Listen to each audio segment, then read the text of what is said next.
ఓ రకంగా చెప్పాలంటే మరణం శాపంగా అనిపిస్తుంది, కానీ మరో కోణంలో చూస్తే మరణం ఒక వరం. మరణం మనం దేవుడు నిర్ణయించిన లోకానికి ప్రవేశించేటువంటి ప్రవేశ ద్వారం లేక మార్గం.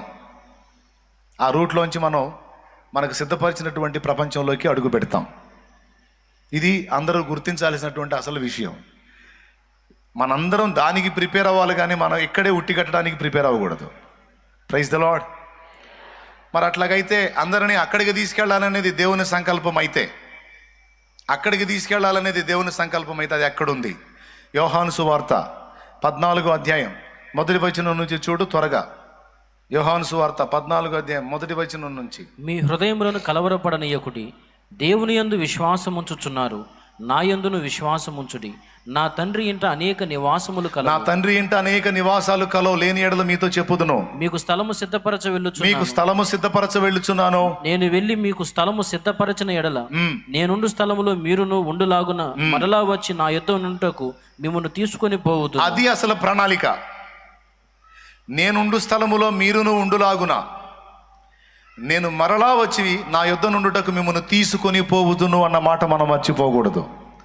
మనల్ని మళ్ళా వస్తాడు, మనల్ని తీసుకొని పోతాడు అన్నది మన నిరీక్షణ, మన విశ్వాసం, మన ఎదురుచూపు. ఎంతమందికి ఇక్కడే ఉండి ఉట్టిగట్టాలని ఆశ ఉంది, లేదా అక్కడికి వెళ్ళాలని ఆశ ఉందండి? అక్కడికి వెళ్ళాలి, ఆయనతో యుగయుగాలు ఉండాలని ఆశ ఎంతమందికి ఉంది? దేవునికి స్తోత్రం. తప్పకుండా మనకు సమయం ఆసన్నమైనప్పుడు తప్పకుండా దేవుడు మనల్ని అక్కడికి కొంచెం పోతాడు, తీసుకొని పోతాడు. ఇంకా అది ఎంతో కాలం లేదు, తొందరలోనే ఉంది. ఆయన రాకడ రావచ్చు, లేదా మనకి పిలుపైన రావచ్చు. మందైతే పర్మనెంట్ ప్లేస్ ఇది కాదు. Praise the Lord. గట్టిగా చెప్పండి. మంది పర్మనెంట్ ప్లేస్ అయితే ఇది కాదు, మంది అది. యేసు ప్రభు మాటల్లో కూడా మీరు విన్నారు, నేను నా యొద్ద ఎల్లప్పుడూ ఉండుటకే నేను వచ్చి మిమ్మల్ని తీసుకొని పోతాను అని అంటున్నాడంటే ఇక్కడ మనం పర్మనెంట్గా ఉండాలనేది ఆయన చిత్తం కాదు అనేది మనం గ్రహించాలి. ఇప్పటికే దాటి వెళ్ళిపోయిన వాళ్ళని మళ్ళీ బతికించు మొర్రో అనాల్సిన అవసరం లేదు. వాళ్ళు మనకంటే ఆనందకరమైన, విశ్రాంతికరమైన, సంతోషకరమైన, సంతృప్తికరమైన, మంచి కోలాహలం, పరసంబంధమైన విశ్రాంతి ఉన్న స్థలంలోకి వెళ్ళిపోయారు. ఇక వాళ్ళకి ఇప్పుడు బాధ, కన్నీరు, దుఃఖం, వేదన, ఏడుపు ఏమి లేవు. ఒక ఆనందమయమైన ప్రదేశంలోకి వెళ్ళారు. అక్కడ పోయిన వాళ్ళని కూడా రప్పించమంటది, లేపమంటారు. ప్రియులారా, తెలియదు వాళ్ళకి. దేవుడు పిలుపు వచ్చినప్పుడు, దేవుడు సమయం ఆసన్నమైనప్పుడు తన వారిని దేవుడు తీసుకుంటాడు. మనం దేవునికి అప్పజెప్పి ఊరుకోవటమే. కొంతమంది పాపం చనిపోయిన వ్యక్తుల దగ్గరికి నేను వెళ్ళినప్పుడు, అన్నా జాలేమన్నా వచ్చావా, లేపన్నా అంట. చనిపోయిన బిడ్డను లేపన్నా లేపన్నా లేపన్నా అంటారు. నేను లేపుదును దేవుడు పర్మిషన్ ఇస్తే, కానీ నేను లేపుడు సెక్షన్ మొదలు పెట్టాను అనుకో, దేవుడు తన్నుడు సెక్షన్ మొదలు పెడతాడు. ఎవడు చెప్పాడు నీకు ఈ పని అని? దేవునికి స్తోత్రం. అద్భుతాలు ఎందుకు జరిగినాయి? మరి చనిపోయిన వారిని కూడా లేపారు. ఎందుకు అంటే కొన్ని కారణాలను బట్టి దేవుడు వాటిని జరిగించాడు. వాటిలో మొట్టమొదటి కారణం, తానెవరో వాళ్ళకి అర్థం కావాలి, తాను ఏం చెబుతున్నాడో వారికి అర్థం కావాలి. అంతేకాదు, వారు మారు మనస్సు పొందాలి. ప్రకటించబడుతున్నటువంటి సువార్త దైవికమైనది, అధికారమైనది. సాక్షాత్తు దేవుడే దీన్ని ప్రకటింపజేస్తున్నాడనే సంకేతం అందరికి అర్థం కావటానికి దేవుడు ఏం చేశాడంటే సువార్త ప్రకటనకు అద్భుతాలు, సూచక్రియలు, మహత్కార్యాలను జోడించాడు. సత్యం ప్రకటించబడతా ఉంటుంది. ఇది సత్యమని ప్రజలు నమ్మునట్లు కొన్ని కార్యాలు, సూచక్రియలను మామూలుగా అయితే నమ్మరుగా. మనోళ్ళు మామూలుగా నమ్మరుగా. వాళ్ళకి అద్భుతాలు కావాలి, రుజువులు కావాలి. కాబట్టి ప్రకటింపబడుతున్నది దైవ వాక్యమే, దేవుని సత్యమే అనే సంకేతం అందరికి అర్థం కావడానికి కొన్ని అద్భుతాలు, సూచక్రియలు, మహత్కార్యాలను దేవుడు వాడుకొని ఆయా ప్రదేశాల్లో తన వాక్కుని ప్రకటింప సెలవిచ్చాడు. అందుకే భక్తులు సువార్త ప్రకటిస్తూ రేరుగా కొన్ని అద్భుత కార్యాలను జరిగించడం కూడా మనం చూస్తాం. వాళ్ళు ప్రార్థించినప్పుడు లేదా వారు పలికినప్పుడు కొన్ని కార్యాలు జరగటం అనేది అద్భుతాలుగా మనం గుర్తిస్తాం. ఎందుకోసం అంటే, ఇదిగో ఇతడు దేవుని చేత ఎంపిక చేయబడ్డాడు, ఎంపిక చేయబడినటువంటి వారు, వీరు ప్రకటిస్తున్న సత్యాన్ని మీరు గుర్తించండి అనడానికి కొన్నిసార్లు వాక్యాన్ని కూడా స్థిరపరచడానికి దేవుడు అద్భుతాలు వాడుకున్నట్టు మార్కు సువార్త చివరి అధ్యాయము చివరి వచనం సాక్ష్యం ఇస్తుంది. ప్రకటింపబడుతున్నటువంటి వాక్కు మీదికి ప్రజల మనస్సు వెళ్ళునట్లు, వాక్యం వారి అంతరంగాల్లో స్థిరపరచబడినట్లు దేవుడు అద్భుతాలు వాడుకున్నాడు. అద్భుతాలు ఎందుకు అన్న ప్రశ్నకు సమాధానంగా మొదటి విషయం చూడండి, మార్కు సువార్త చివరి అధ్యాయం 16వ అధ్యాయము 20వ వచనం. వారు బయలుదేరి వాక్యం అంతటా ప్రకటించిరి. ప్రభు వారికి సహకారుడై ఉండి వెనువెంట జరుగుతూ వచ్చిన సూచక్రియల వల్ల వాక్యము స్థిరపరచబడుచుండెను. స్థిరపరుస్తూ ఉన్నాడు. వాక్యాన్ని విన్నవారి హృదయంలో స్థిరపరచడానికి దేవుడు సూచక్రియలను వాడుకున్నాడు. సో పాయింట్ నెంబర్ 1, సూచక్రియలు ఎందుకు జరుగుతాయి, అద్భుతాలు ఎందుకు చేస్తున్నాడు దేవుడు అంటే తన వాక్యాన్ని మనం గట్టిగా పట్టుకోవడానికి, ఆ వాక్యం మన హృదయాల్లో స్థిరపరచడానికి దేవుడు తన కార్యాలు కొన్నింటిని మన ఎదుట జరిగిస్తున్నాడు. Point number 1. పాయింట్ నెంబర్ 2, ఎందుకు అద్భుతాలు జరిగిస్తున్నాడు అంటే రెండవ కారణం, ఆయన ప్రజలు మారు మనసు పొందాలి అనేది. ప్రకటింపబడుతుంది దైవస్వరమే, దేవుని వాక్యమే, ఇవ్వబడుతున్న హెచ్చరికలన్నీ దేవునివే. కాబట్టి ప్రజలారా మర్యాదగా నమ్మి మారు మనసు పొందండి, మీ చెడుతనం విడిచిపెట్టి నా వైపు తిరగండి అని ఆ రుజువు కోసం అద్భుతాలు చేసినట్లు ఇప్పుడు ఇందాక మత్తయి సువార్త 11:20 వచనంలో మనం చదువుతాం. చూడండి, పిమ్మట ఆయన ఏ ఏ పట్టణాల్లో ఆయన విస్తారమైన అద్భుతములు చేసినో ఆ పట్టణముల వారు మారు మనసు పొందకపోవటం వలన ఆయన వారిని ఇట్లు గద్దింపసాగాను. రెండవ విషయం, వాళ్ళు మారు మనసు పొందడానికి దేవుడు అద్భుతాలు వాడుకున్నాడు. మన జీవితాల్లో కూడా దేవుడు తన ఉనికిని స్పష్టంగా బయలుపరుస్తాడు. కొన్నిసార్లు కొన్ని అద్భుతాలు స్పష్టంగా మన మధ్య జరిగిస్తాడు. మన జీవితంలో జరుగుతాయి, లేదా మనం ప్రార్థించినప్పుడు ఎదుటి వాళ్ళ జీవితాల్లో కూడా జరుగుతాయి. మన కళ్ళ ముందు దేవుడు అసంభవమైన కార్యాలను జరిగించి చూపిస్తున్నప్పుడు మౌనంగా ఆయన మనతో మాట్లాడుతున్నాడు. ఏమంటే ఇదిగో నేనున్నాను, నా కార్యాలు మీకు చూపిస్తున్నాను, కాబట్టి మీరు మారు మనసు పొందాలి. ఎప్పుడు నేను పాత జీవితంలోనే ఉంటాను, మార్పు లేని స్థితిలోనే ఉంటానని మూర్ఖించి మీరు ఉండటానికి వీల్లేదు. ఇదిగో నా కార్యాలు మీ కళ్ళ ముందు కనపడుతున్నాయి, వీటన్నిటిని నేను మీకు ఎందుకు చూపిస్తున్నాను, ఇంతగా మీతో ఎందుకు మాట్లాడుతున్నానంటే మీరు మారు మనసు పొందాలి. లేకపోతే మీరు ప్రమాదంలో పడతారు, మీరు నశించే అవకాశం ఉంది, నా కోపానికి గురయ్యే అవకాశం ఉంది. కనుక మారు మనసు పొందాలి అండ్ మారు మనసుకు తగిన ఫలం మీరు ఫలించాలి అనే ఆ మారు మనసు యొక్క ఫలమును దేవుడు ఆశిస్తూ ఉన్నాడు. కొంతమంది ఇప్పుడు ఇక్కడ చెప్పినటువంటి వ్యక్తులు ఏ ఏ పట్టణాల్లో అద్భుతాలు చూశారో, ప్రభు అద్భుతాలు చేశాడు, ఆ పట్టణాల వాళ్ళు అద్భుతాలను ఎంజాయ్ చేశారు, కానీ అద్భుతాలు జరిగినప్పుడు ఆ కాసేపు దేవుణ్ణి మయంపరిచారు, కానీ వాళ్ళు తమ కఠిన హృదయాలను విడిచిపెట్టి మారు మనసు పొంది దేవుని వైపు తిరగలేదు. ఎందుకోసం ఏం ఆశించి వాళ్ళ ఎదుట అద్భుతాలు చేశాడో ఆ కార్యం వాళ్ళ నుండి జరగలేదు. అద్భుతాలు చూసి ఆనందించారు, ఆ కాసేపు దేవుణ్ణి మయంపరిచారు, కానీ వాళ్ళ పాత రోత స్థితిలోనే వాళ్ళు ఉండిపోయారు. వాళ్ళు మారు మనసు పొందడానికి ఇష్టపడలేదు. దాన్ని బట్టి ప్రభు బాధపడి వాళ్ళని గద్దించాడు అని రాసుంది అక్కడ. సో రెండవది, అద్భుతాలు ఎందుకు అంటే మారు మనసు మనం పొందడానికి మనకు ఒక సూచనగా దేవుడు అద్భుతాలని వినియోగిస్తాడు. నీ జీవితంలో దేవుడు స్పష్టమైన అద్భుతాలు జరిగిస్తున్నాడంటే దాని అర్థం ఏమిటో తెలుసా? ఇదిగో నేనున్నాను, నా మాటలు సత్యం, నువ్వు మర్యాదగా మారు మనసు పొంది నా వైపు తిరుగు, నీ జీవితాన్ని దిద్దుకో అనే సూచనగా ఆయన కార్యాలు జరిగిస్తాడు. మొదటిది ఎందుకు? వాక్యాన్ని స్థిరపరచడానికి. రెండవది ఎందుకు? మనం మారు మనసు పొందడానికి. మూడవది, ఆయన కనికరాన్ని బట్టి కూడా అద్భుతాలు జరిగిస్తాడు. నాయను అనేటువంటి ప్రాంతంలో విధవరాలి కొడుకు చనిపోయాడు, శవాన్ని తీసుకొని వస్తున్నారు, ఆమె ఘోరాతి ఘోరంగా ఏడుస్తూ ఉంది. ఆయనకి కనికరం వచ్చింది ఆమె మీద. సో ఆ కనికరాన్ని బట్టి వెళ్ళి పాడిని ముట్టి చచ్చినోడిని బ్రతికించి ఆమె కుమారుణ్ణి ఆమెకి ఇచ్చాడు. దీన్ని బట్టి అక్కడున్న ప్రజలు తానెవరో తెలుసుకోవాలి. రెండవది, చనిపోయిన ఆమె కన్నీరు తుడిచి ఆమెకు కనికరాన్ని బట్టి అద్భుతం చేశాడు. అద్భుతం ఎందుకు చేస్తాడు దేవుడు అంటే కనికరాన్ని బట్టి కూడా కొన్నిసార్లు దేవుడు అద్భుతం చేస్తాడు. ఇది మూడవ విషయం. మొదటిది ఎందుకు చేస్తాడు చెప్పండి? వాక్యాన్ని స్థిరపరచడానికి. మామూలుగా చెబితే వాక్యం వినరు అనుకోండి, ఒక అద్భుత కార్యం చూశారనుకో, సచ్చినట్టు విధేయత చూపుతారు. అసిస్సి వాస్యకు ఫ్రాన్సిస్ అనేటువంటి దైవజనుడు సువార్త ప్రకటిస్తూ ఉంటే ఎవడు వింటలేదట. ఒక నదీ తీరాన చాలామంది ప్రజలు ఉన్నారు, వాళ్ళకి అయ్యా మీకు రక్షకుడి గురించి చెబుతాను, సృష్టికర్త గురించి చెబుతాను రండి అని పిలిస్తే ఎవరు దగ్గరికి రాలేదట. వాళ్ళని చాలా మొత్తుకొని పిలిచాడు, ఎవరు దగ్గరికి రాలేదు. విసిగి పుట్టింది. వెళ్ళాడు, ఆ నది దగ్గరికి వెళ్ళి సహోదరా చేపలారా రండి, మీ సృష్టికర్త గురించి మీకు చెబుతాను రండి అన్నాడట. అంతే, కుప్పలు తెప్పలుగా చేపలన్నీ కూడా కుప్పల తెప్పలుగా వచ్చి ఒకదాని మీద ఒకటి ఎగసెగసి పడుతూ ఆయన మాట్లాడినంతసేపు అవి వింటా ఉన్నాయట. ఆ మాట్లాడుతున్నంతసేపు ఆయన పిలిచిన పిలుపు జనం విన్నారు. ఇదేంద్రా చేపలను పిలుస్తున్నాడని. చూస్తే చేపలన్నీ వచ్చినాయి. మాట్లాడుతూ ఉన్నాడు, చితలాడుతా చేపలు వింటున్నాయి ఆయన మాటలన్నీ. తర్వాత ముగించి ఇంకా బయలుదేరని అన్నప్పుడు చేపలన్నీ వెళ్ళిపోయినాయి. ఈ తంతు చూశారు, బిత్తరపోయారు. ఆయన అసిసి వాసికు ఫ్రాన్సిస్ అంటే దైవజనుడు. ఆ చేపలు వెళ్ళిపోయిన తర్వాత సస్తాబద్దుతో వచ్చారు, అయ్యా నువ్వెవరో సామాన్యుడు కానట్టుందే అని. అది ముందు చెబితే విన్నారా? దేవునికి స్తోత్రం కలుగును గాక. హల్లెలూయా.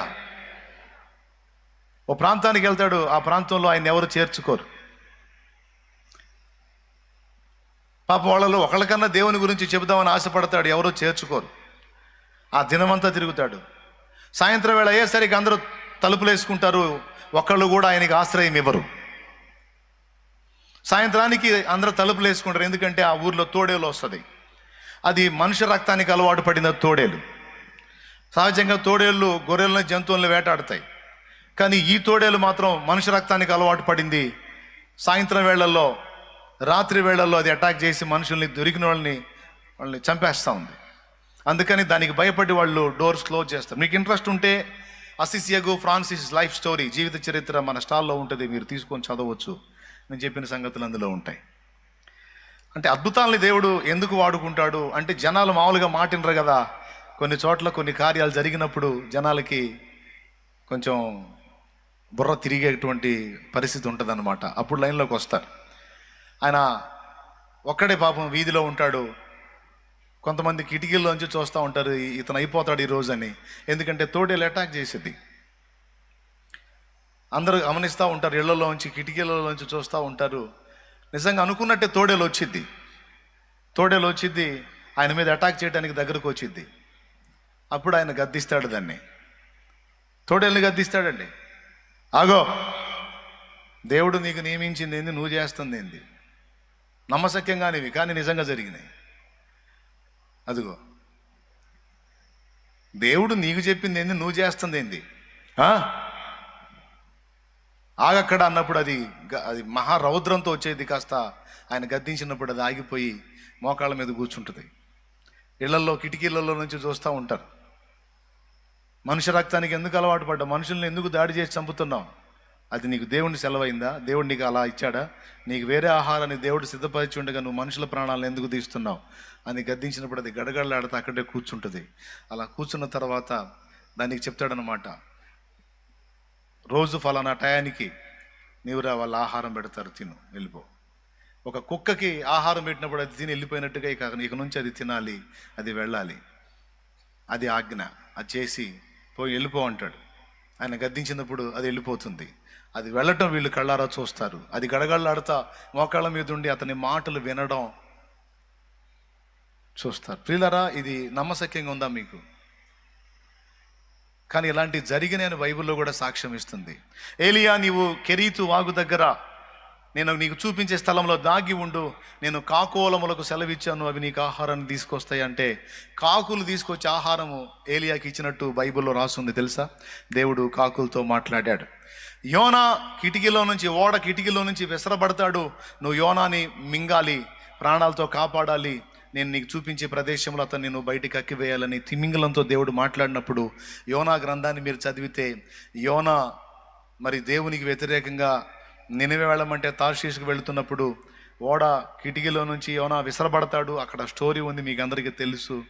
ఆ విసరబడ్డప్పుడు తిమింగలం యోనాని మింగి కడుపులో దాచుకొని 3 రోజుల తర్వాత మళ్ళీ అది బయటికి కక్కివేస్తుంది. ఎక్కడైతే యోనా ఓడ ఎక్కాడో అదే ప్రదేశాన్ని తీసుకొచ్చి ఆ చేప యోనాని బయటికి కక్కిద్ది. ఇక్కడ తిమింగలంతో నేను మాట్లాడాను అంటాడు. భూ జంతువులతో ఆయన మాట్లాడాడు. గాడిద బిలాముతో మాట్లాడింది మీకు తెలుసు, గాడిద గద్దించింది. అలాగే సర్పము హవతో మాట్లాడిన సంగతి మీకు తెలుసు. అలాగే సింహాలు దూత గద్దింపుకు లోబడి నోళ్ళు మూసినాయి అన్న సంగతి కూడా మీకు తెలుసు. ఇక్కడ దైవజనుడు గద్దించినప్పుడు ఆ తోడేళ్ళు లోబడింది. ఈ కార్యాన్ని దేవుడే జరిగించాడు.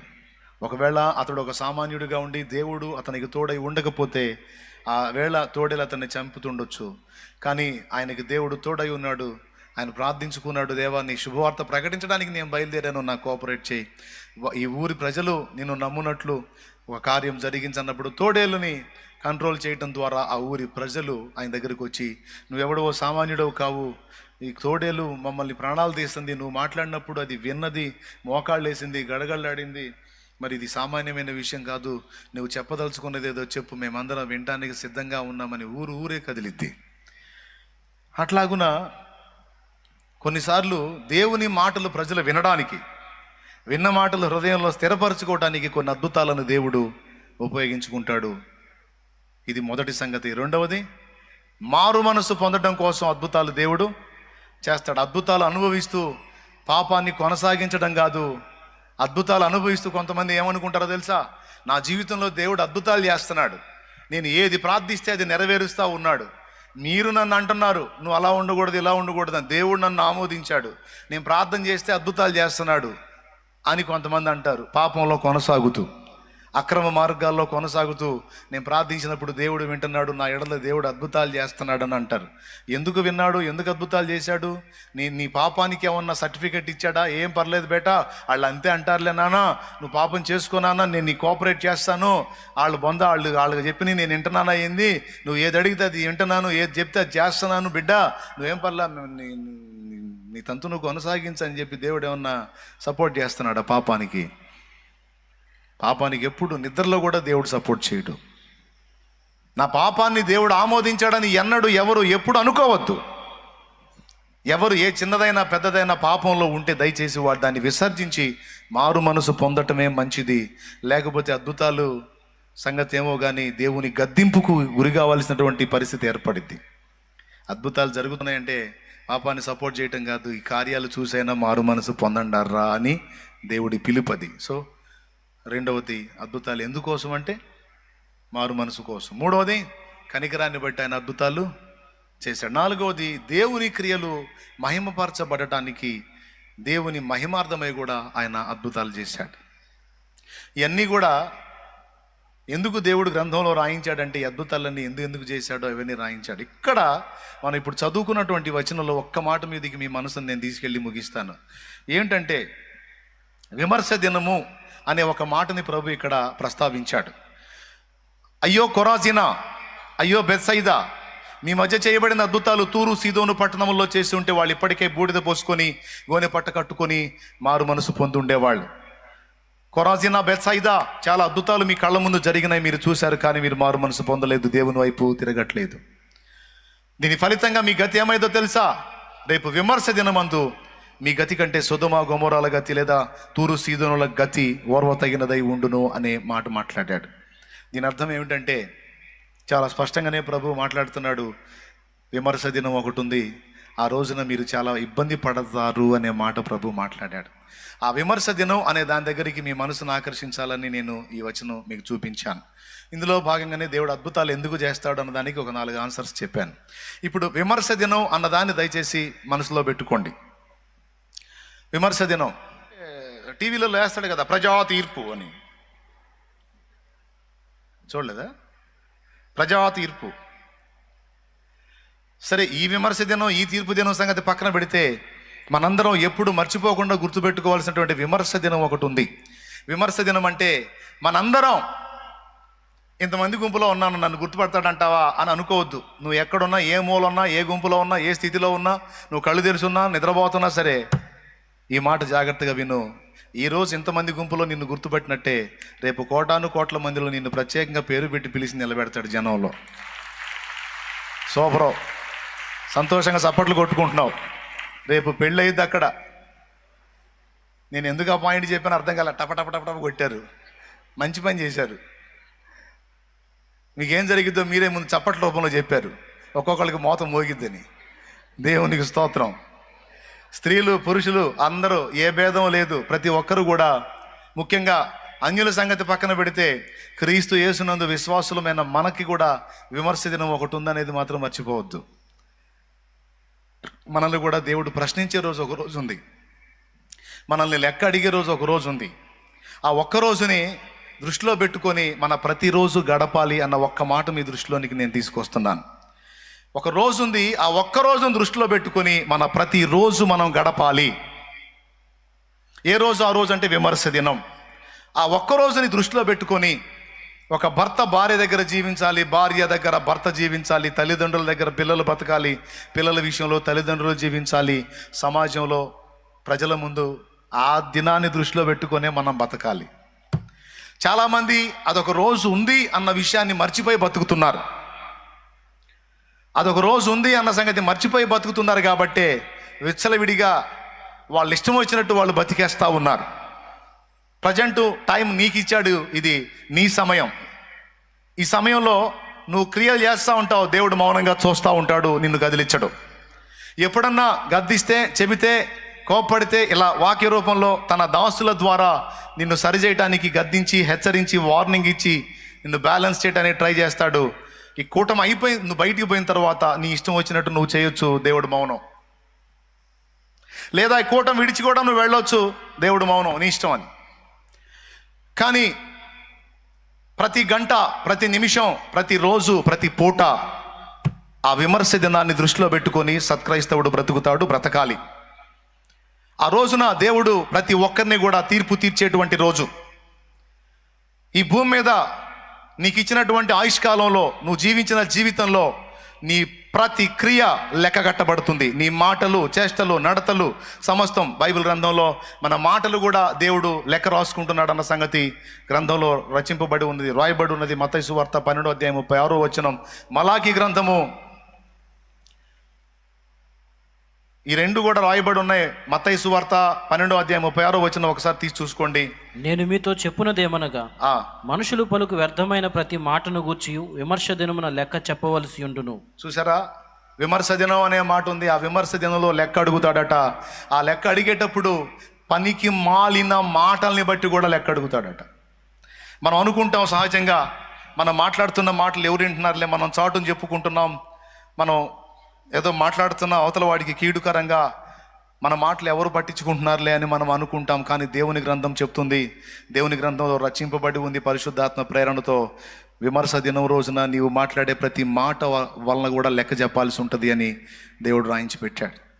అంటే వ్యర్థమైన ప్రతి మాటను గురించి, పనికిమాలిన మాటలను గురించి, నిందా ప్రచారాలను గురించి, అన్యాయముగా అబద్ధముగా పలికేటువంటి మాటలను గురించి, విశ్వాసి సాటి విశ్వాసం మీద పలికే మాటలు, విశ్వాసులు సేవకుడి మీద పలికే మాటలు, సేవకుడు విశ్వాసుల మీద పలికే మాటలు, ప్రతి మాటని గురించి విమర్శ దినం దృష్టిలో పెట్టుకొని మాట్లాడాలి. లెక్క ఉంది. దేవునికి స్తోత్రం కలుగును గాక. ఏ దినం ఉంది? విమర్శ దినం ఉంది. ఓకే, ఇది మాటల విషయం ఒక్కటే కాదు, చేష్టల విషయంలో కూడా వర్తిస్తుంది. కొంతమంది దేవుణ్ణి ఎరిగినటువంటి వ్యక్తులే పక్షపాత ధోరణితో వ్యవహరిస్తూ ఉంటారు. ఒక కంట్లో బెల్లం, ఒక కంట్లో సున్నం అన్నట్టు ప్రవర్తిస్తూ ఉంటారు. ఆ పక్షపాత ధోరణితో మనం జీవించినటువంటి సంవత్సరాల జీవితం అంతా కూడా లెక్కగట్టబడిద్ది. కొంతమందిని మనకిష్టమైన వాళ్ళని ఒక రకంగా, మనకిష్టం లేని వాళ్ళని ఒక రకంగా మనం ట్రీట్ చేస్తాం, వాళ్ళతో ప్రవర్తిస్తాం. అయితే విమర్శ దినాన్ని దృష్టిలో పెట్టుకుంటే ఒక రోజు వచ్చింది, ఆ రోజు దేవుడు ఇలా ఎందుకు చేసావని నన్ను లెక్క అడుగుతాడు, నేను చాలా జాగ్రత్తగా నడుచుకోవాలి అనే భయం అనేది గుండెల్లో ఉంటే నిష్పక్షపాతంగా అందరినీ సమదృష్టితో చూస్తాం. అనుబంధాల విషయంలోకి వచ్చేటప్పటికి సహజంగా ఒక స్త్రీ అత్తగారు అయి ఉంటుంది అనుకో, కూతురును ఒక రకంగాను, కోడలను ఒక రకంగాను ప్రేమిస్తారు. ఒకవేళ కోడలు ఏదన్నా తప్పు చేసిందనుకో, చిన్నదో పెద్దదో పొరపాటు జరిగిందనుకో, ఆ చిన్నదో పెద్దదో పొరపాటుని బహిరంగంగా ఆరాడిపరిచి చాలా చీదర చేస్తారు. ఒక మాట నేను మీకు చెప్పనివ్వండి, ఒకవేళ ఎవరైనా ఒక స్త్రీ కోడలుగా ఉండి చిన్నదో పెద్దదో ఒక తప్పు జరిగిందనుకో, బయట వేస్తారా లేదా? ఏ టైపులో బయటేస్తారు? ఒక రేంజ్లో బయటేస్తారు. అదే తప్పు సొంత కూతురు చేసిందనుకో, బయటేస్తారా, కడుపులో పెట్టుకుంటారా? బయటేస్తారా, కడుపులో పెట్టుకుంటారా? సమాజంలో ఎవరైనా ఏమమ్మా నీ కూతురు ఇలా చేసింది అంటారనుకో, చేసిందా, ఎవరు ఇక్కడ పతివ్రతలు ఎవరు, స్తంభాలు ఎత్తేవాళ్ళు ఎవరు అంటారు.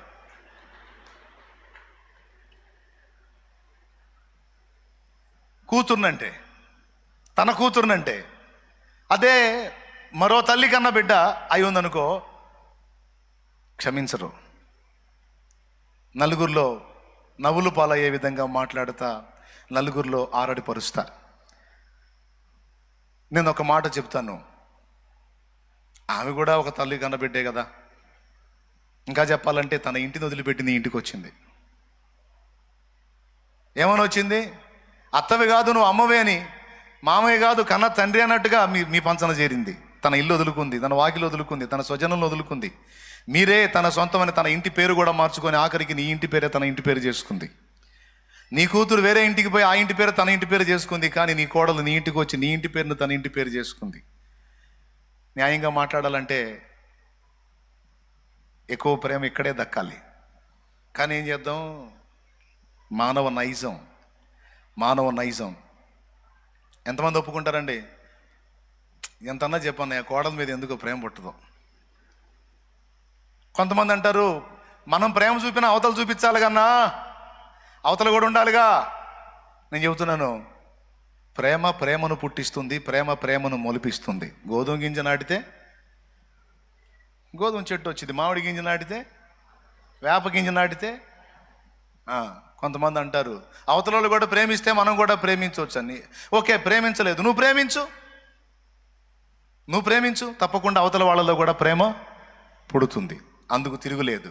ప్రేమను పుట్టిస్తుంది. కొంచెం నిదానం కావచ్చు, కొంచెం ఆలస్యం కావచ్చు, కానీ ప్రేమ తప్పకుండా ప్రేమను మొలిపిస్తుంది. దేవునికి మహిమ. నీ సొంత అనుబంధాల విషయంలో కావచ్చు, కుటుంబంలోని వ్యవహారాల విషయంలో కావచ్చు, విమర్శ దినాన్ని దృష్టిలో పెట్టుకొని ప్రతి క్రైస్తవుడు బ్రతకాలి. ఒక రోజు ఉంది, ఆ రోజున దేవుడు నన్ను లెక్క అడుగుతాడు. ఇలా ఎందుకు మాట్లాడావు, ఇలా ఎందుకు ప్రవర్తించావు, ఇది నీకు న్యాయం అనిపించిందా, ఇలా చేయడానికి సిగ్గు అనిపించలేదా, ఇలా తీర్పు తీర్చడానికి నీకు బాధ అనిపించలేదా, ఇలా ప్రవర్తించడానికి నీకు అభ్యంతరం అనిపించలేదా అని దేవుడు రేపటి రోజున నిలదీస్తే, ఒకవేళ అవమానంగా మాట్లాడితే అవమానం శాశ్వతమైంది. Praise the Lord. సో మాటల విషయంలో, ఎదుటి వాళ్ళ విషయంలో, ప్రవర్తించే విషయంలో, ఇతరుల మీద మనం ప్రచారం చేసేటువంటి నిందా ప్రచారాల విషయంలో కూడా గుండెల్లో భయము ఉండాలి.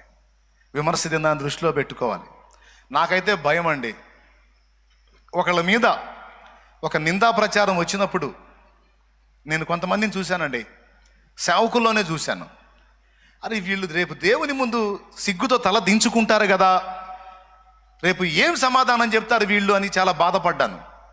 నా మీద కొంతమంది కొన్ని దుర్మార్గపు మాటలు కల్పించి వ్యాఖ్యలు చేసి ఆ వ్యాఖ్యలను యూట్యూబ్లో అప్లోడ్ చేస్తే, కొంతమంది పాస్టర్స్ మళ్ళీ నేను కనపడ్డప్పుడు నవ్వుతారు, ప్రైజ్ లార్డ్ చెబుతారు, వందనాలు చెబుతారు.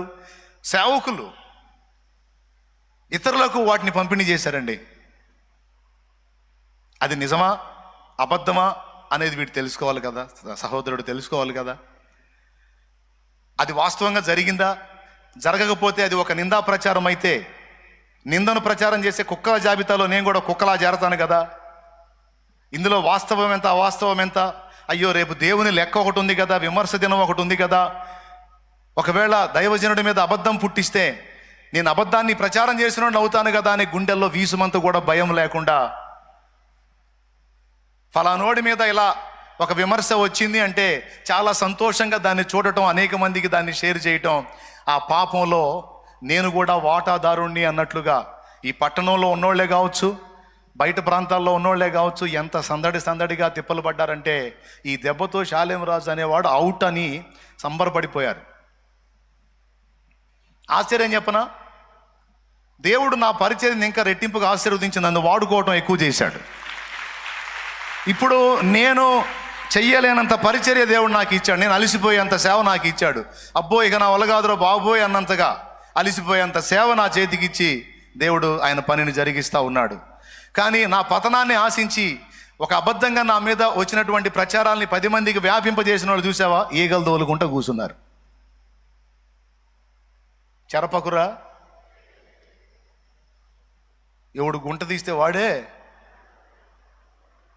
ఇక వాడు ఎన్ని ఫీట్లు చేసినా సరే ముందుకెళ్ళట్లా. ఈడి దెబ్బతో పోతాడ్రా అనుకొని పాపం ఎన్నోసార్లు తిప్పలు పడ్డారు, దాని అదేం రెట్టింపు అయిపోతా ఉంది. అసూయ పరులకు, కుళ్ళుబోతు బుద్ధోళ్ళకి దేవుడు ఇచ్చే శిక్ష ఏంటో తెలుసా? ఈడు ఎవడిని చూసి ఏడుతున్నాడో వాడు ఇంకా ఆశీర్వదించబడుతుంటాడు. ఈ కుళ్ళిపోతు బుద్ధి వాళ్ళు ఎవరిని చూసి ఏడుస్తారో వాళ్ళని ఇంకా దేవుడు హెచ్చిస్తారు. అదే వీడికి శిక్ష, పెద్ద శిక్ష. వీడు ఎవరిని చూసి అయితే ఏడుతున్నాడు వాడు ఇంకా అంతకంతకు ఆశీర్వదించబడుతుంటాడు. వీడు కుళ్ళి చస్తాడు. ఒకవేళ నీ మీద ఎవరైనా అలాంటి ప్రచారాలు చేస్తూ ఉంటే, నీ మీద ఎవరైనా అలా లేనిపోని కల్పించి మాట్లాడుతూ ఉంటే, దాని విషయంలో వాళ్ళు దేవుని యొక్క తీర్పును ఎదుర్కొంటారు. కానీ ఒక్కటి జాగ్రత్త, నువ్వుగా మాత్రం ఇతరుల మీద లేనిపోని పనికి మాలిన అబద్ధపు మాటలు మాట్లాడదు. తప్పు చేసినా సరే, వాళ్ళు తప్పు మనుషులైనా సరే నువ్వు మాట్లాడకూడదు. నేను మీకు ఎప్పుడన్నా చెప్పానా ఫలానోళ్ళు ఇలా అని అనవసరంగా వేరే వాళ్ళ విషయాలు తీసుకొచ్చి ఎప్పుడన్నా ఎన్నడైనా బిడ్డదారా మీతో మాట్లాడానా? చెప్పండి. మాట్లాడితే అన్న ఫలానా రోజు నువ్వు అవసరం లేని విషయాన్ని తీసుకొచ్చి మాట్లాడా ఫలానా ఆయన విషయం అని. ఏ ఆయన గురించి అన్న చెప్పండి. షాలేము రాజు నోటి నుంచి అవి రావు. అనవసరంగా లోకుల యొక్క వ్యవహారాలు పందారం చేయడానికి నాకు అంత ఖాళీ ఎక్కడ తెచ్చింది? దేవునికి స్తోత్రం. వాళ్ళ పాపాలు వీళ్ళ పాపాలన్నీ ఎంచుకొని ఆయనట్ట ఈయనట్ట అని వాళ్ళ వీళ్ళ లోకులే పంచుకునే అంత ఖాళీ నాకెక్కడుందండి? నాకే కొంచెం ఖాళీ దొరికిన ఏకాంతానికి పోవటమో, బైబిల్ ముందేసుకోవటమో, ఏదో సేవాపరంగా పరిగెత్తటమో, ఇంకా కొత్త ప్రణాళికలు రచించుకోవటమో, ఆ పాట రాసుకోవటమో, వాక్యం రాసుకోవడం, ఏదో నా తిప్పలు నేను చేసుకుంటా ఉంటా. ఎదుటి వాళ్ళని గురించి ప్రచారాలు చేసి పందేరాలు చేసే అంత ఖాళీ నాకు లేదు. ఒకవేళ అలాంటి అవకాశం దేవుడు నాకు అనుమతించి నన్ను పరీక్షించిన పొరపాటును కూడా నేను ఇతరుల ప్రస్తావనలో నేను తీసుకొని రాను. వాళ్ళ పర్సనల్ నాకు ఎందుకండి? ఎవరు లెక్క వాడిది, ఎవరు తీర్పు వాళ్ళది. కానీ కొంతమంది అట్లా కాదు. విశ్వాసుల్లో కొంతమందికి అలాంటి మనసు ఉండదు. కానీ మీ అందరికీ, మీరు నా బిడ్డలు, నన్ను ప్రేమించి నా ప్రభువు నాకు అప్పగెప్పినటువంటి ఆత్మలు మీరందరూ. సో నన్ను పోలు నడుచుకుంటారని మీకు ఈ హెచ్చరికలు చేస్తూ ఉన్నాను. మీ దగ్గర వంకర టెంకర తత్వాలు నేను చూసి ఇష్టపడను. అందుకే మీ అందరికీ చెప్తున్నాను, జాగ్రత్త. మనందరికీ విమర్శ దినం ఒకటి. మనందరం దేవుని ముందు ఇలా నిలబడి లెక్క ఆయన అడుగుతున్నప్పుడు లెక్క చెప్పేటువంటి రోజు ఒక రోజు ఉంది కనుక ఫస్ట్ ఏం పాయింట్ చెప్పాను? మారు మనసు పొంది జీవించాల్సిన విషయంలో మనం జాగ్రత్తగా ఉండాలి. ఎందుకంటే విమర్శ దినం ఉంది. మన నోటి మాటల విషయంలో మనం జాగ్రత్తగా ఉండాలి. ఎందుకంటే విమర్శ దినం ఉంది. మూడవది, మన బంధాలు అనుబంధాల విషయంలో మనం జాగ్రత్తగా ఉండాలి. ఎందుకంటే విమర్శ దినం ఉంది. నీ భార్యను నువ్వు పోషించాలి కష్టపడి, అది నీకు దేవుడిచ్చిన బాధ్యత. అలాగే కష్టపడి నిన్ను పోషించే నీ భర్తకు నువ్వు నమ్మకంగా ఉండాలి, అది నీ బాధ్యత. మీరు కన్న పిల్లల్ని వాళ్ళకి రెక్క వచ్చిన దాకా మీరు వాళ్ళని ఆదరించాలి, వాళ్ళ బాధ్యతలు నెరవేర్చాలి, ఇది మీ బాధ్యత. మీకు జన్మనిచ్చిన తల్లిదండ్రులు మీకోసం ఎంతో శ్రమపడి మీ విషయంలో ప్రయాసపడ్డారు కనుక వాళ్ళ రుణం తీరునట్లు వారికి మీ వంతు ప్రేమ మీరు చూపి వారి ముదిమి యందు వారిని నిర్లక్ష్యం చేయకుండా మీరు చూసుకోవాలి. పిల్లలారా, ఇది మీ బాధ్యత. ఎందుకంటే వీటన్నిటి విషయంలో విమర్శ దినమందు లెక్క అడుగుతాడు దేవుడు. గుర్తుపెట్టుకోవాలి, ఎప్పుడు ఏ రోజుకు ఆ రోజు దేవుడి తీర్పు సింహాసనాన్ని కళ్ళ ముందు పెట్టుకొని బతకాలి. దేవుని న్యాయపీఠాన్ని కళ్ళ ముందు పెట్టుకొని బతకాలి. విమర్శ దినాన్ని గుండెల్లో పెట్టుకొని బతకాలి.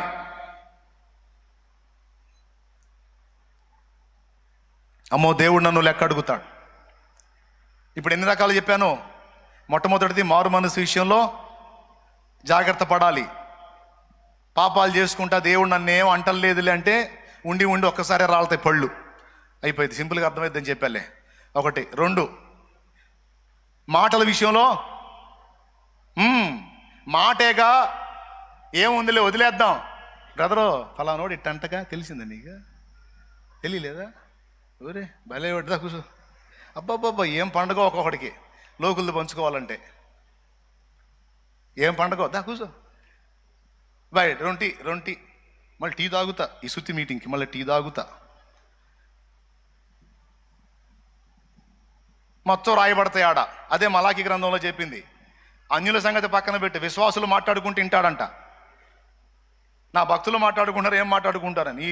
వాడట్టా వీడిట్టా నీ దరిద్రం మాట్లాడుకున్నారని రికార్డ్ అయింది అక్కడ. కావాలంటే చూడు, మలాకి గ్రంథము 3వ అధ్యాయము 16వ వచనం. అప్పుడు యెహోవా యందు భయభక్తులు గలవారు. మలాకి గ్రంథం 3:16. అప్పుడు యెహోవా యందు భయభక్తులు గలవారు ఒకరితో ఒకరు మాట్లాడుకొనుచుండగా యెహోవా చెవియొగ్గి ఆలకించెను. మరియు యెహోవా యందు భయభక్తులు కలిగి ఆయన నామమును స్మరించుచు ఉండు వారికి జ్ఞాపకార్థముగా ఒక గ్రంథము ఆయన సముఖమునందు వ్రాయబడింది. అద్దుకో పుస్తకం. బాయ్, నువ్వు మర్చిపోయినా దేవుడు మర్చిపోడాయా? నేను వదిలేశాను గాల్లో, మాటలు గాల్లో వెళ్ళిపోయినాయి అనుకోవద్దు. మొత్తం గాల్లో కాదు, గ్రంథంలో ఉన్నాయి. గ్రంథంలో ఉన్నాయి. కొంతమంది వాళ్ళు చేయరు, కానీ లోకుల పాపాలు పంచుకుంటూ ఉంటారు. లోకుల పాపాలు పంచుకుంటూ ఉంటారు. అది కూడా దరిద్రమే. నీకెందుకు? నీకేమన్నా చెప్పాడా పందారాలు చేయమని, పంపిణీ చేయమని, దుర్వార్తలు వ్యాపింపజేయమని ఏమని చెప్పాడా? సువార్త చెప్పరు ఇంత ఇంట్రెస్ట్గా. చాయ్ చెప్పి చాయ్ తాగుతా 2 మాటలు విందాం దేవుని మాటలని సువార్త చెప్పరు. కానీ లోకుల విషయంలో పందారాలు మాత్రం 2 కాఫీ. ఇప్పుడు మేము లోకుల పాపాలు పంచుకోబోతున్నాం, కాఫీ తాగుతా పంచుకుంటాం. తమ్ముళ్ళు తేలిగ్గా తీసుకోవద్దు. మన మాటలు దేవుణ్ణి దృష్టిలో పెట్టుకొని మాట్లాడాలి. నేను ఈ విధంగా వ్యాఖ్యలు చేస్తే నా దేవుడు అవి లెక్క అడిగితే నేనేం సమాధానం చెప్పాలి? అవి నిజమో కాదో నిర్ధారణ లేని మాటలు నేను మాట్లాడకూడదు. నాకెందుకు? అది నా పని కాదు కదా. అవసరమైతే ఒకవేళ ఎవడన్నా తప్పు చేస్తుంటే ఆ తప్పుని కప్పిపుచ్చుదాం. ప్రేమ దోషములను కప్పునని రాస్తుంది కాబట్టి నా సహోదరు తెలియక చేసిందేమో, నా సహోదరుడు తెలియక చేశాడేమో, దిద్దుకునే అవకాశం ఇద్దాం. అవసరమైతే కవర్ చేద్దాం, కప్పిపుచ్చుదాం, కాపాడదామన్న మైండ్ ఉండాలి. కానీ బయటేద్దాం, నలుగురిలో నవ్వుల పాలు చేద్దాం అనేటువంటి ధోరణి మంచిది కాదు. మనుషుడా జాగ్రత్త, నువ్వు ఏ కొలత కొలుస్తావో అదే కొలత నీకు తిరిగి కొలవబడిద్ది అనే మాట బైబిల్లో రాస్తుంది. ఒక బిడ్డకి మనం ఇలా చేస్తే అదే తీర్పు మళ్ళీ మన బిడ్డలకు జరిగే అవకాశం ఉంది. కనుక ఎవరు స్త్రీ అయినా పురుషుడైనా సరే గుండెల్లో భయం పెట్టుకొని బతకాలి. లోకులు పిల్లలు కదా అని మనం మనకిష్టం వచ్చిన తీర్పులు తీరిస్తే దేవుడు రేపు మన బిడ్డలకు కూడా అలాంటి తీర్పులు తీర్చే అవకాశం ఉందని జాగ్రత్త పడాలి. అర్థమైందా మీకు? అర్థం కాలేదా? ఇది అర్థం కాకపోవటానికి అంత పెద్ద బైబిల్లోని మర్మం ఏం కాదులే. ఇది ఎందుకు అర్థం కాదు? సూపర్గా అర్థమైంది. స్తోత్రం. ఏమా మర్మమా? మూడవది ఏంటి? బంధాలు అనుబంధాల విషయంలో, బాధ్యతల విషయంలో విమర్శ దినాన్ని లెక్క దృష్టిలో పెట్టుకొని మనం ప్రవర్తించాలి. కొంతమంది కష్టపడి కని పెంచి పెద్ద చేసిన తల్లిదండ్రుల్ని నవ్వుల పాలు చేసి నడివీధుల పాలు చేసేటువంటి పిల్లలు ఉన్నారు. అప్పటిదాకా అదే తల్లి పాలు తాగి రొమ్ము గుద్దినట్టుగా అప్పటిదాకా ఆ తల్లిదండ్రుల రెక్కల నీళ్ళలోనే పెరిగి పెద్దవారై వాళ్ళ అవసరాలన్నీ గడిపేసుకొని తీరా వాళ్ళకంటూ స్వేచ్ఛ వచ్చిన తర్వాత, స్వతంత్రులైన తర్వాత, వాళ్ళ కాళ్ళ మీద వాళ్ళు నిలబడే పొజిషన్కి వచ్చిన తర్వాత తల్లిదండ్రులను స్టేషన్ పాలు చేస్తారు. తల్లిదండ్రుల పేరు బదనాం చేస్తారు, నలుగురిలో నవ్వుల పాలు చేస్తారు. పిల్లలారా, నేను చెప్తున్నా, ఆ ఎఫెక్ట్ అనేది నీ లైఫ్ మొత్తంలో ఏదో ఒక ఘట్టంలో నువ్వు అనుభవిస్తావు. నేను చెప్పే మాట మర్చిపోవద్దు. నువ్వు పెద్దదానివయ్యావు, పెద్దోడివయ్యావు, నీ ఇష్టం, నా ఇష్టం అనుకుంటున్నావు. ఓకే, నువ్వు వెళ్తావు, బరి తగ్గిస్తావు, బజార్లు ఎక్కుతావు, స్టేషన్కి వెళ్తావు, ఎవరిని అమ్మాయిని చూసుకుంటావు లేదా అబ్బాయిని చూసుకుంటావు, చేసుకుంటావు, ఏదో ఆనందం. Okay, happy. కానీ తల్లిదండ్రుల కన్నీళ్ళు ఉన్నాయి చూసావా? తల్లిదండ్రుల కన్నీళ్ళు నీ లైఫ్ మొత్తంలో ఏదో ఒకనాడు అబ్బా అనుకునే రోజు రాకపోతే అప్పుడు అడుగు నన్ను. అబ్బా అనే రోజు ఒక రోజు ఏనాడైనా నీ లైఫ్ మొత్తంలో వచ్చింది. చచ్చిన తర్వాత దేవుని లెక్కలోనైనా వచ్చింది.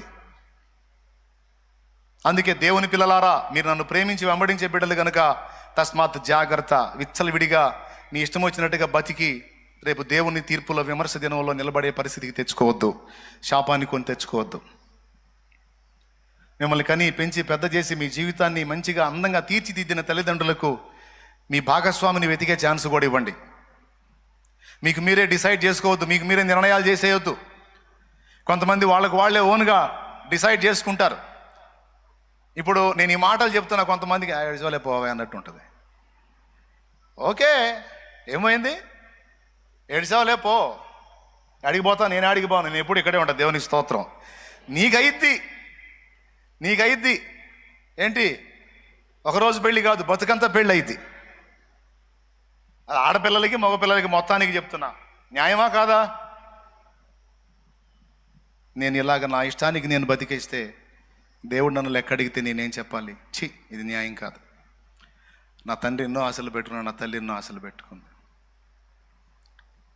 ఒకవేళ నాకు ఇష్టమైందైనా సరే వాళ్ళ అనుమతి లేకుండా నేను అడుగు వేయకూడదు అనేటువంటి నీతి ఎంతమంది పిల్లల్లో ఉంది ఈరోజు? సో బయట ప్రపంచాన్ని వదిలిపెడితే దేవుని బిడ్డలుగా ఉన్న మీరైనా జాగ్రత్తగా ఉండాలని ప్రేమతో తెలియజేస్తా ఉన్నాను. అలాగే తల్లిదండ్రులు కూడా పిల్లల బాధ్యతలు నెరవేర్చే విషయంలో జాగ్రత్తగా ఉండండి. అయిపోయింది. 3. 4వది యథార్థత విషయంలో జాగ్రత్తగా ఉండాలి.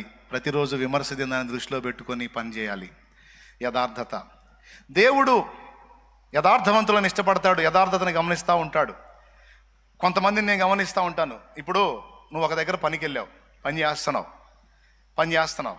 కొంతమంది ఎట్లా చేస్తారు తెలుసా? యజమాని ఉన్నప్పుడు మామూలు హడావుడి చేయరు.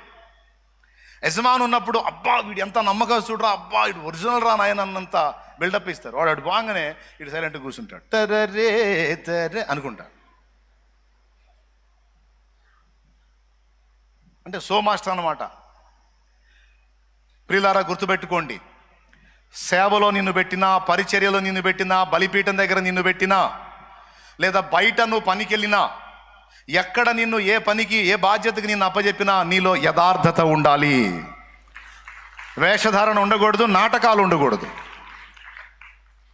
వేషధారణ ఉండకూడదు, నాటకాలు ఉండకూడదు. నమ్మకస్తుడివి, నమ్మకస్తురాలివని ఒక పనికి నిన్ను నియమించినప్పుడు యజమాని కింద నమ్మకంగా పని చేయాలి. ఎందుకంటే ఆ యజమాని చూడకపోవచ్చు, పైన మనందరికీ ఒక యజమాని ఉన్నాడు, ఆయన కనిపెడతా ఉంటాడు. యథార్థవంతుల మార్గం రాజమార్గం. కానీ కొంతమందిని నేను చూసి బాధపడ్డాను, యథార్థత ఉండదు. ప్రియులారా, యథార్థత ఉండదండి కొంతమంది దగ్గర. వేషధారణ, వంచన, మాయ. కానీ అది దేవుడి విమర్శలో లెక్కలోకి వస్తుంది. దేవుడు దాన్ని ఒప్పుకోడు. యథార్థంగా ఉండాలి. దేవుని యథార్థంగా ఉండే వాళ్ళకి దేవుడు తన బలిపీఠం దగ్గర పిచ్చుకకు స్థానం ఇచ్చినట్టు స్థానం ఇస్తాడు. యథార్థ హృదయాల ప్రార్థన ఆయనకు ఆనందకరం. పని దగ్గర కానీ, ఇంట్లో కానీ, వ్యక్తిగత జీవితంలో కానీ ఉన్నది ఉన్నట్టు ఉండాలి. షో పనికిరాదు. సాధ్యమైనంత వరకు ఓపెన్గా నేను యథార్థంగా ఉండడానికి ఇష్టపడుతున్నాను. ఎందుకంటే యథార్థత నా దేవునికి ఇష్టమైంది. న్యాయ ప్రవర్తన నా దేవునికి ఇష్టమైంది. ఒక పనికి నన్ను నియమించినప్పుడు నేను ఆ పనికి ప్రతిఫలం తీసుకుంటున్నప్పుడు, చెప్తున్నా, అందరూ పని చేసేవాళ్లే, అందరూ కష్టపడేవాళ్లే. ఒక పని చేసి నేను జీతం తీసుకుంటున్నప్పుడు, నువ్వు గవర్నమెంట్ జాబ్ హోల్డర్ అయినా సరే, నీ తోటి వాళ్ళు ఒకవేళ వాళ్ళ బాధ్యతలు నెరవేర్చకపోయారు. నువ్వు ఒక టీచింగ్ ఫీల్డ్లో ఉన్నావా, మిగిలిన వాళ్ళ క్లాసులు నిర్లక్ష్యం చేసి ఉండొచ్చు. కానీ నీ క్లాసు, నువ్వు ఇంగ్లీష్ టీచర్వో, తెలుగు టీచర్వో, సోషలో, సైన్సో, ఎందులో ఏ విభాగంలో నువ్వు ఉన్నావో, కానీ నీ క్లాస్ వరకు నువ్వు వాళ్ళకి నేర్పిన పాఠాల వరకు ఫస్ట్ క్లాస్లో రావాలి వాళ్ళు. కొంతమందిని నేను చూశాను, దారుణమైన విషయం అండి. టీచర్స్లో కూడా ఉన్న పొరపాటు అది. టీచర్స్లో ఉన్న పొరపాటు.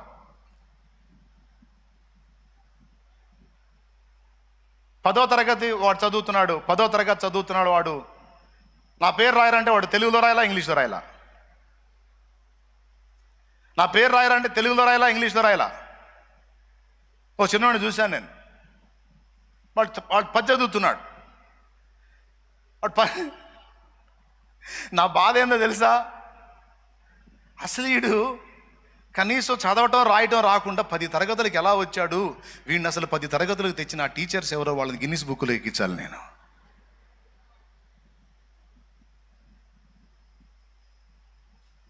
నాకు తెలిసి వాడు ఎన్ని లంచాలు పెట్టుంటాడండి పక్కన వాళ్ళు వాడికి ఎగ్జామ్లో చూపించడానికి. వాడు ఎంతమంది కాళ్ళు పట్టుకుని ఉంటాడు, తోటి స్టూడెంట్స్ కాళ్ళు. ఎందుకు? వాడికి ఏం రాదు, ఎగ్జామ్ రాయాలి. పక్కనోడి దగ్గర పక్కనోడి లంచాలు ఇచ్చి కాపీలు అందుకొని మొత్తం మీద వాడు 10కి చేరాడు. 10కి చేరాడైతే కానీ వాడికి ఏం తెలియదు. కానీ ఇన్ని తరగతులలో ఎంతోమంది టీచర్స్ దగ్గర వాడు మారుంటాడు, కానీ ఒక్కళ్ళు కూడా వాడిని పట్టించుకోవాలి. ఏం పట్టించుకుంటావు సార్, పోయామా, చెప్పామా, వచ్చామా అని. నేను చెబుతున్నా, కనీసం నువ్వు చేసేటువంటి పనికి ప్రభుత్వం దగ్గర పైసలు తీసుకుంటున్నావు, లేకపోతే ప్రైవేట్ అనుకో, ప్రైవేట్గానే చెప్తున్నావు అనుకో, ప్రైవేట్ టీచర్ అనుకో, పైసలు తీసుకుంటున్నావు. తీసుకున్నప్పుడు గుండెల్లో ఒక భయం ఉండాలి, కనీసం నేను చేసేటువంటి ఫీల్డ్కి నేను న్యాయం చేయాలి అని. పిల్లలకి నేను న్యాయం చేయాలి, వాళ్ళలో విద్య రానటువంటి వాళ్ళకి నేను జాగ్రత్తగా నేర్పాలని. పనిచేసే కార్మికుడు అయితే నేను ఇంత జీతం తీసుకుంటున్నాను, ఇంత డబ్బు తీసుకుంటున్నాను, దాన్ని తగ్గట్టుగా నేను చాకరీ చేసి అక్కడ చూపించాలి. అట్లా నువ్వు ఏ ఫీల్డ్ అయినా సరే విమర్శ దినం ఒకటి ఉంది. కొన్నిసార్లు కొన్ని విమర్శలు భూమి మీద ఎదుర్కొంటాం మనం, కొన్ని తీర్పులు భూమి మీద ఎదుర్కొంటాం, కొన్ని మనం చేసిన బుద్ధి తక్కువ పనులకు భూమి మీదే శిక్ష అనుభవిస్తాం. రేపు చచ్చిన తర్వాత కూడా అక్కడ కూడా దేవుని లెక్కలోకి వస్తాం. అందుకే చెప్తున్నాను, యథార్థంగా ఉండాలి. ఇది మీకు కామన్ పాయింట్ అనిపించవచ్చు, మామూలే కదా అనిపించవచ్చు, కానీ దేవుని వాక్యం చెప్తుంది యథార్థ హృదయుల ప్రార్థన ఆయనకు ఆనందకరము అని రాస్తుంది. దేవుని దగ్గరకు వచ్చినప్పుడు నీ నీతి నియమాల గురించి మాట్లాడొద్దు. దేవా నేను బలహీనుడను, ఇదిగో నేను ఇలా ఉన్నానని చెబుతూ రావాలి దేవుని ముందుకి. క్లాసుగా, నైస్గా, పీస్గా హల్లెలూయా స్తోత్రం లార్డ్, హల్లెలూయా ఓ గ్లోరీ లార్డ్ అనుకుంటాను వచ్చేదో అఫీషియల్గా 4 ముక్కలు మాట్లాడితే దేవుడు ఏదో ఒళ్ళు వంగిపోయి ఆహా ఓహోహో అనుకోడు. సోదాపు ఏంది నీ సంగతి చెప్పు అంటాడు. అప్పుడు దేవుని ముందుకు వచ్చినప్పుడు ఎలా రావాలి నువ్వు? దేవా నేను ఇలాగా బలహీనుడనై ఉన్నాను, నీ ప్రేమను ఆధారం చేసుకుని ఎన్నోసార్లు బరి తెగించి అడుగులు వేయబోయాను ప్రభా, ఇదిగో నేను యథార్థంగా ఒప్పుకుంటున్నాను, నేను నీ ఎదుట వంకర టింకరగా ఉన్నాను, దయచేసి నన్ను క్షమించు, నీ రక్తంతో నన్ను కడుగని యథార్థ హృదయంతో దేవుని ముందుకు రావాలి. నైస్ పీస్గా కాదు, యథార్థ హృదయంతో ఉన్నది ఉన్నట్టు దేవుని ముందు చెప్పుకుంటూ దేవుని దగ్గరికి రావాలి. అంతేకాదు యథార్థవంతుల త్రోవ రాజమార్గం అన్నాడు, యథార్థవంతుల ప్రార్థన ఆనందకరం అన్నాడు, యథార్థవంతులకు చీకటిలో వెలుగు పుట్టునన్నాడు, యథార్థవంతుల గృహము వర్ధిల్లుతుందన్నాడు. యథార్థతను దేవుడు చాలా ఇష్టపడతాడు. ప్రియులారా, నిన్ను నమ్మి ఒక పనికి అప్పజెప్పినప్పుడు, ఒక పనికి అది చర్చిలో పరిచర్య అయినా కావచ్చు, బయట పనైనా కావచ్చు, ఎక్కడైనా కావచ్చు, నిన్ను నమ్మి ఒక పనికి అప్పజెప్పినప్పుడు నయవంచన, మోసం ఉండకూడదు. కొంతమందిని గమనిస్తూ ఉంటాను, వాళ్ళకి ఏదైనా అవసరమైతే అడిగి తీసుకుంటారు, కొంతమంది అట్లా కాదు, సోషలైజింగ్గా తీసుకొని వెళ్ళిపోతారు. అది యథార్థత కాదు, అది యథార్థత కాదు. యథార్థత ఏంటంటే నీకు కావాలా అడిగి తీసుకో. కొంతమంది వస్తారు, అయ్యా నాకు ఇంట్లో జరగట్లేదయ్యా, సరే రైస్ ఇస్తాను. దారుణం ఏంటంటే ఇక్కడ ఇది దాటిన తర్వాత నమ్మేస్తారండి అట్ని. ఎన్నిసార్లు బకరాయానో నేను, ఎన్నిసార్లు బకరాయానో. అయ్యా ఇల్లు అస్సలు జరగట్లేదయ్యా, ఇంట్లో అస్సలు లేవయ్యా అనుకుంటూ వస్తారు. అబ్బాయి వాళ్ళకి రైస్ ఇచ్చి పంపించండి. ఆ రైస్ మూట గేటు దాటితేనే కొట్లు ఉన్నాయి, ఏదో కొట్లో ఇచ్చి డబ్బులు తీసుకుని వెళ్ళిపోతారు. ఈ గొడవ ఎందుకు? ఇంట్లో జరగట్లేదు, అన్నానికి లేదని రైస్ అడిగి మళ్ళీ అక్కడ ఒక వ్యాపారం చేయకపోతే, నాకు ఇంట్లో ఇది అవసరం ఉందా అని డబ్బే అడుగు. ఇప్పుడు నాకు 200 రూపాయలు కావాలయ్యా, నా ఇంట్లో కూరక లేదనుకో, డైరెక్ట్గా 200 తీసుకో, ఇబ్బంది లేదు. కానీ నాకు ఇంట్లోకి లేదు అని రైస్ అడిగి రైస్ తీసుకొని ఇక్కడ నుంచి అవతలకి వెళ్ళి వాళ్ళు ఎట చూస్తారు తెలుసా? నాకెళ్ళి ఏదో అభియంగా ఉన్నవాళ్ళు ఎట చూస్తారు తెలుసా? ఈడు బకరా అవుతున్నాడు, ఈడికి తెలియట్లా. వాళ్ళు నాకెళ్ళి చూడటం, ఈడు వస్తా సోది పాస్టరు వచ్చినోడు కళ్ళు ఎత్తుంటాడు, వాళ్ళే మా దగ్గరికి వ్యాపారం చేసుకొని పోతున్నారు. భయం, భయం, గుండెల్లో భయం, విచ్చలవిడి జీవితాలు. దేవుని మందిరమా, దేవుని సన్నిధాన భయం కూడా లేకుండా విచ్చలవిడిగా జీవించేటువంటి బ్రతుకులు కొన్ని. ఏమండి, చెప్పుకుంటా పోతే చాలా వస్తాయిలే, పెద్ద అంశం. కానీ మన సమస్త ప్రవర్తన యందు విమర్శ దినాన్ని గుర్తుపెట్టుకొని మనం బతకాలి, విమర్శ దినాన్ని గుర్తుపెట్టుకొని జీవించాలి. రేపటి రోజున 10 మందిలో కాదు, కోట్ల మందిలో దేవుడు లెక్క అడిగితే చెప్పడానికి మాటలు ఉండాలి. బళా అనాలి దేవుడు మనల్ని చూసి, అంతేగాని ఛీ ఓ అనకూడదు.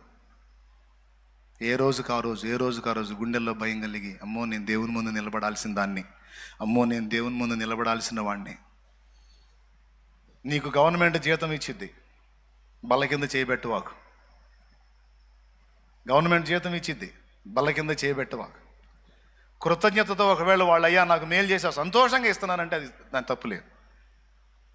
కానీ నాకేంటి అని బల్ల కింద చేయబెట్టద్దు. దేవుని బిడ్డలుగా మనకు తగింది కాదు. దేవునికి మహిమ కలుగును గాక. ఆ ఆఫీసు మొత్తంలో కూడా అలాంటి వాడు లేడండి, అంత మంచోడండి. ఇక ఎవరి దగ్గరికన్నా పో బల్ల కిందకి చేయొచ్చుదండి. ఆ ఒక్కడు మాత్రం అయ్యా ఇదిగో అన్నా కూడా అదిలేపా అంటాడు. ఆ స్టేషన్లో ఆ మిగిలిన కానిస్టేబుల్లో మిగిలిన ఆ అధికారులు వేరండి, ఆయన వేరండి. టీ తాగినా కూడా డబ్బులు ఇస్తాడండి, ఎవరికన్నా ఇప్పించినా కూడా వాళ్ళకు కూడా డబ్బులు ఇస్తాడండి. నేను అధికారిని కదా, నన్ను డబ్బులు అడుగుతావేని అనడండి. చాలామంది ఆ పోలీసు వాళ్ళని చూశాను కానండి, అమ్మో ఆ పోలీస్ ఆయన వేరండి బాబు, లెక్క సరిగా ఉంటాడండి. అవసరమైతే 4 రూపాయలు ఎక్కువే ఇస్తాడు కానండి, కకుర్తి పడ్డండి. నువ్వు ఏ ఫీల్డ్లో ఉన్నావు? నువ్వు నర్సువా, నువ్వు లాయర్వా, డాక్టర్వా, పోలీసువా, కంపెనీలో కార్మికుడివా, లేకపోతే జాబ్ హోల్డర్వా? నువ్వు ఎక్కడ ఏ ఫీల్డ్లో ఉన్నా విమర్శ దినాన్ని దృష్టిలో పెట్టుకొని బతుకు. దేవుడు నన్ను లెక్క అడుగుతాడని గుండెల్లో ఎప్పుడు భయం కలిగి బతుకు.